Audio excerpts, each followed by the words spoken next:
ಅಮ್ಮ ಒಂದ್ ನಿಮಿಷ ಯಾರು ಬಂದಿರೋರು ಅಣ್ಣೋರ? ಯಾರು? ಗಂಗಮ್ಮ ಹೇಳ್ಬಿಟ್ಲಾ? ಗಂಗಮ್ಮ ಯಾಕೆ ಹೇಳ್ಬೇಕು? ನಿಮ್ ಮುಖದಲ್ಲಿ ತುಂಬಿಕೊಂಡಿದೆಯಲ್ಲ ಸಂತೋಷ, ಅದನ್ನ ನೋಡಿದ್ರೆ ಗೊತ್ತಾಗುತ್ತೆ. ಅಲ್ಲ, ತವ್ರ ಮನೆಯಿಂದ ಯಾರಾದ್ರೂ ಬಂದ್ಬಿಟ್ರೆ ಪಾಪ ಹೆಣ್ಣು ಮಕ್ಕಳಿಗೆ ಏನ್ ಆನಂದ, ಏನು ಸಡಗರ, ಅದೇನು ಸಂತೋಷ, ಅದೇನು ಸಂಭ್ರಮ.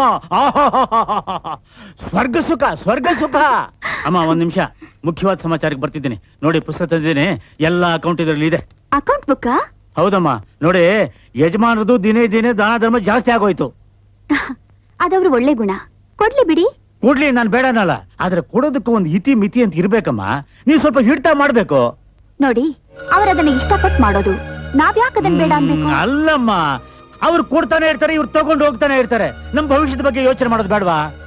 ಜಾನಕಿರಾಮಯ್ಯನವರೇ, ಈ ವಿಷಯ ನನಗ್ಯಾಕ್ ಬೇಕು? ನೋಡಿ ತಾಯಿ, ಮನೆಗ್ ದೀಪಾನೇ ಮಡದಿ ಅಂತಾರೆ. ನೀವು ಸ್ವಲ್ಪ ಮನಸ್ಸು ತಗೊಳ್ದೆ ಹೋದ್ರೆ ಈಗ ಬೆಟ್ಟದಷ್ಟು ಇರೋ ಆಸ್ತಿನೇ ಕರ್ಕೋಗುತ್ತೆ. ಬಾರಣ್ಣ, ಇವರು ನಮ್ಮ ಮ್ಯಾನೇಜರ್ ಜಾನಕಿರಾಮಯ್ಯನವರು ಅಂತ. ನಮಸ್ಕಾರ. ಇವರು ನಮ್ಮ ದೊಡ್ಡಣ್ಣ ಚಂದ್ರಣ್ಣ. ಸ್ವಾಮಿ, ನೀವಾದ್ರೂ ಸ್ವಲ್ಪ ಅಮ್ಮ ಅವ್ರಿಗೆ ಬುದ್ಧಿ ಹೇಳಿ. ನಮ್ಮ ಯಜಮಾನ ಇದಾರಲ್ಲ, ಅದೇ ನಿಮ್ ಭಾವರು, ಒಂದ್ ರೀತಿ ದಾನಶೂರ ಕರ್ಣ ಇದ್ದ ಹಾಗೆ. ಈ ಬರೋರೆಲ್ಲ ಅವ್ರನ್ನ ಹಾಡಿ ಹೊಗಳಿ ಸಿಕ್ಕಿದ್ದನ್ನು ಹೊತ್ಕೊಂಡು ಹೋಗ್ತಾ ಇರ್ತಾರೆ. ನಮ್ಮ ಯಜಮಾನಿಗೆ ಇದು ಗೊತ್ತಾಗಲ್ಲ. ಅಮ್ಮವರು ಹುಷಾರಾಗದೆ ಹೋದ್ರೆ ಹೇಗೆ ಹೇಳಿ? ನೀವು ಸ್ವಲ್ಪ ಹೇಳಿ. ಹೌದೌದು, ನೀವ್ ಹೇಳೋದು ಸರಿನೇ ಅಲ್ವೇ? ಜಾನಕಿರಾಮಯ್ಯನವರೇ, ನೀನ್ ಬಾರಣ್ಣ.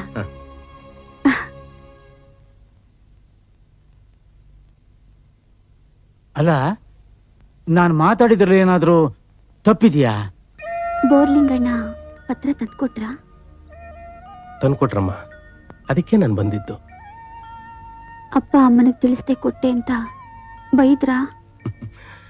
ನಿನ್ ಹತ್ರ ಒಂದ್ ನಯ ಪೈಸು ನಿಸ್ಕೋಬಾರ್ದಂತೆ, ನಮ್ಮ ಕಷ್ಟ ಕೂಡ ನಿನ್ ಹತ್ರ ಹೇಳ್ಕೋಬಾರ್ದು ಅಂತ ಮನೇಲಿ ದೊಡ್ಡ ವಾದನೆ ನಡೀತು ಕಣಮ್ಮ.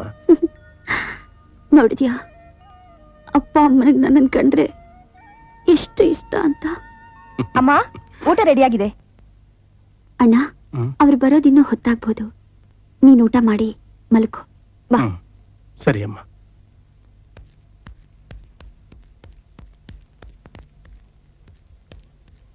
ಯಜಮಾನ, ನೀವು ಹೇಳಿದ್ದು ರೆಡಿ ಆಗಿದೆ ತಾನೆ? ರೆಡಿ ಆಗಿದೆ, ಬನ್ನಿ.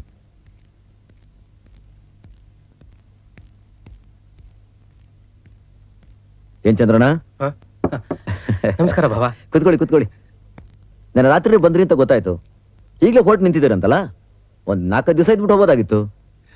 ಕೆಲಸ ಆಯ್ತು, ಅಮ್ಮ ಬೇರೆ ಕಾಯ್ತಾ ಇರ್ತಾರೆ. ಕುತ್ಕೊಳ್ಳಿ. ಜ್ಯೋತಿ, ರಾತ್ರಿಯಿಂದ ಒಂದ್ 4 ಪ್ರಶ್ನೆಗಳು ನನ್ನ ಕಾಡ್ತಾ ಇದೆ.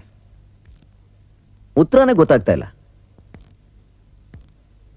ಆ ಪ್ರಶ್ನೆಗಳಿಗೆ ನೀವಿಬ್ರು ಉತ್ತರ ಕೊಟ್ರೆ ಒಂದು ದೊಡ್ಡ ಬಹುಮಾನ ಕೊಡ್ತೀನಿ. ಪ್ರಶ್ನೆ ಏನು ಅಂತ ಹೇಳಿ ಭಾವ. ಹೇಳ್ರಿ. ನನ್ನ ಮೊದಲನೇ ಪ್ರಶ್ನೆ, ತೀರ್ಸಕ್ಕಾಗದೆ ಇರೋ ಋಣ ಯಾವುದು? ಅಣ್ಣ, ಏನಣ್ಣ? ಹಾ, ತವರು ಮನೆ ಋಣ. ದಾನದಲ್ಲೇ ಅತಿ ಶ್ರೇಷ್ಠವಾದ ದಾನ?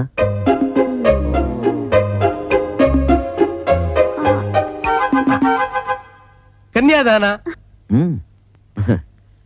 ಕಣ್ಣು ಕಾಣಿಸೋ ದೇವರು? ಗುರು. ಅಲ್ಲ. ತಾಯಿ. ಕರೆಕ್ಟ್. ಅಲ್ಲಲ್ಲ, ತಾಯಿ ತಂದೆ ಇಬ್ರು. Very good. ಬಹುಮಾನ ಕೊಡ್ತೀನಿ ಅಂದ್ರಲ್ಲ, ಎಲ್ಲಿ ಕೊಡಿ? ನನಗೆ ಕಾಲ್ ಭಾಗ, ನಮ್ ಚಂದ್ರನಿಗೆ ಮುಕ್ಕಾಲ್ ಭಾಗ. ಎಲ್ಲ ಚಂದ್ರನಂಗೆ.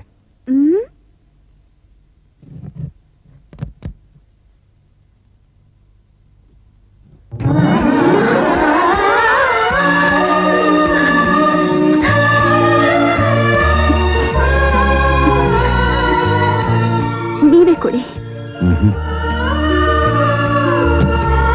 ನೀನೇ ಕೊಡು ಜ್ಯೋತಿ. ನಿನ್ನ ತವರಿಗೆ ಒಳ್ಳೇದಾಗ್ಲಿ ಅಂತ ತುಂಬು ಹೃದಯದಿಂದ ಹಾರೈಸ್ಕೊ.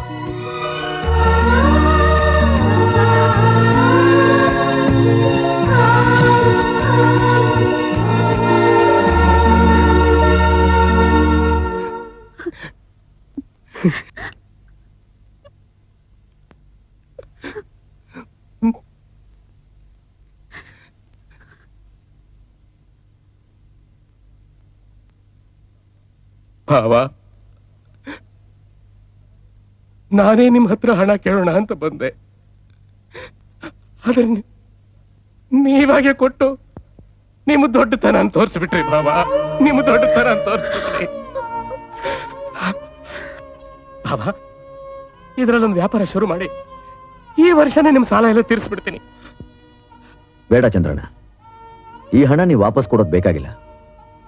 ಯಾಕೆಂದ್ರೆ ಇದನ್ನ ನೀವು ನಿಮ್ ತಂಗಿ ಗೆದ್ದಿದ್ದೀರಾ ಅಷ್ಟೇ ಅಲ್ಲ, ಇದ್ರಲ್ಲಿ ನನ್ನ ಸ್ವಾರ್ಥನೂ ಇದೆ.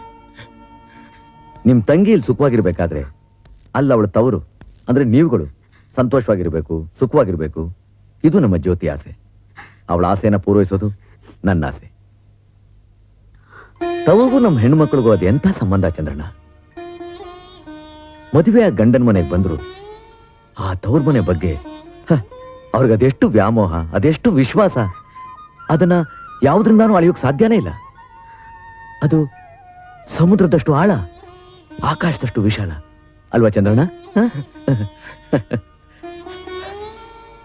ಹೌದು ಭಾವ, ಇಂಥ ಹೆಣ್ಮಕ್ಳಿರೋದ್ರಿಂದಲೇ ಕಾಲ ಕಾಲಕ್ಕೂ ಮಳೆ ಬೆಳೆ ಆಗ್ತಿರೋದು. ಬರ್ತೀನಿ ಭಾವ, ಬರ್ತೀನಮ್ಮ. ದೇವರು ನಿಮ್ಮನ್ ಚೆನ್ನಾಗಿಟ್ಟಿರ್ಲಿ, ಚೆನ್ನಾಗಿಟ್ಟಿರ್ಲಿ. ಇರಿಣ, ಗಂಗಮ್ಮ ಅದನ್ನೆಲ್ಲ ಜೀಪ್ನಲ್ಲಿ ಇಡ್ಸು. ಅಣ್ಣ, ಮನೆಯವ್ರಿಗೆಲ್ಲ ಬಟ್ಟೆಗಳಿವೆ. ಆಮೇಲೆ ಹಪ್ಪಳ, ಸಂಡಿಗೆ, ಉಪ್ಪಿನಕಾಯಿ ಎಲ್ಲ ಬಾಟ್ಲಲ್ಲಿದೆ. ಅಮ್ಮನಿಗೆ ತುಂಬಾ ಇಷ್ಟ, ಹುಷಾರು. ಆಮೇಲೆ ಹಣ್ಣುಗಳಿವೆ. ಅಪ್ಪನಿಗೆ, ಅಮ್ಮನಿಗೆ, ಮಕ್ಕಳಿಗೆಲ್ಲ ಕೊಡು. ಹೂವನ್ನ ಈಶ್ವರನ್ ದೇವಸ್ಥಾನಕ್ಕೆ ಕೊಡು.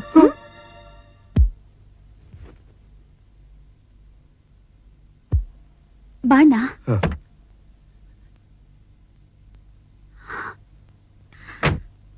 ಅಣ್ಣ, ಎಲ್ಲರನ್ನು ಕೇಳಿದೆ ಅಂತ ಹೇಳು. ಕಾಗದ ಬರಿ, ಆಗಾಗ ಬರ್ತಾ ಇರು.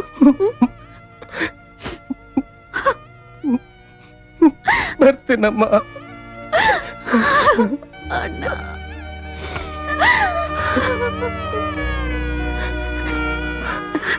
ಬರ್ತೀನಿ.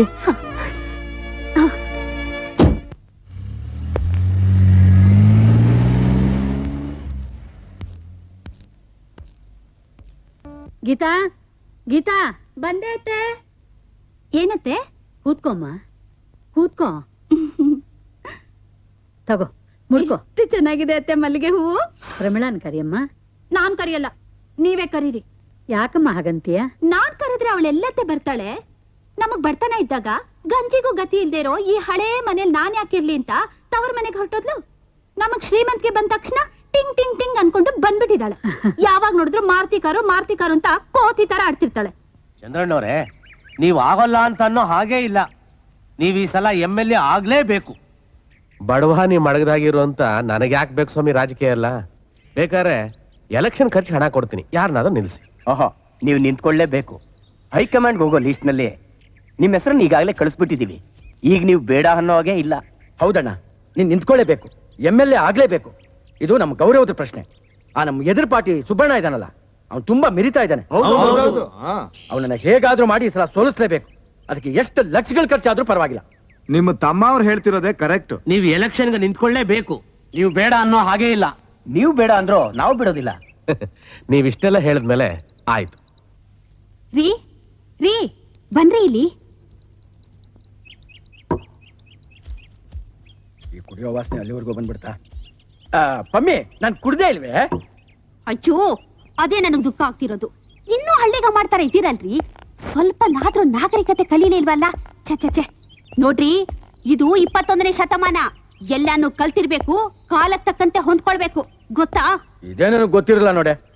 ಪಮ್ಮಿ, ಇನ್ನೊಂದು ಮುಖ್ಯವಾದ ವಿಷಯ. ಏನ್ರಿ? ಚಂದ್ರಣ್ಣ ಎಲೆಕ್ಷನ್ ನಿಂತ್ಕೋತಾ ಇದ್ದಾರೆ, MLA ಆಗ್ತಾರೆ, ಗೆಲ್ಲೋದು ಖಂಡಿತ. ಅಯ್ಯಯ್ಯ, ಅವ್ರ MLA ಆದ್ರೆ ಅವ್ರ ಹೆಂಡತಿಗೆ ಇನ್ನೊಂದು 4 ಕೋಟಿ ಬೆಳೆಯುತ್ತೆ. ಈಗಾಗ್ಲೇ ಅವಳನ್ನ ಹಿಡಿಯೋಕ್ ಆಗ್ತಾ ಇಲ್ಲ. ಅಲ್ಪನಿಗೆ ಐಶ್ವರ್ಯ ಬಂದ್ರೆ ಅರ್ಧ ರಾತ್ರಿಯಲ್ಲಿ ಕೊಡೆ ಹಿಡ್ದ ಅನ್ನೋಗ್ ಆಡ್ತಾ ಇದ್ದಾಳೆ ಅಲ್ರಿ. ಅವ್ರ MLA ಆದ್ರೆ ನಿಮಗೇನ್ರಿ ಬಂತು? ಅದಕ್ಕೆ ನಾನು ನಿಮ್ಮನ್ನ MLA ಮಾಡಿ ಆಮೇಲೆ ಮಂತ್ರಿ ಮಾಡಿ ನಾನು ಮಂತ್ರಿ ಹೆಂಡತಿಯಾಗಿ ಮೇರಿತೀನಿ, ಗೊತ್ತಾ? ಅದಕ್ಕೆ ಎಲ್ಲ ವ್ಯವಸ್ಥೆ ಮಾಡಿದೀನಿ, ಬನ್ನಿ. ಅಲ್ವೇ ಪಮ್ಮಿ? ಆ? ಮತ್ತೆ ನಮ್ ಚಂದ್ರಣ್ಣ? ಅಯ್ಯೇ, ಚಂದಣ್ಣ ಅಂತೆ ಚಂದಣ್ಣ. ಚಂದಣ್ಣನೆಲ್ಲ ಗುಂಬಣ್ಣನೆಲ್ಲ ಪಮ್ಮಿನಿಲ್ಲ. ಬನ್ನಿ ಅಂದ್ರೆ ಬನ್ರಿ.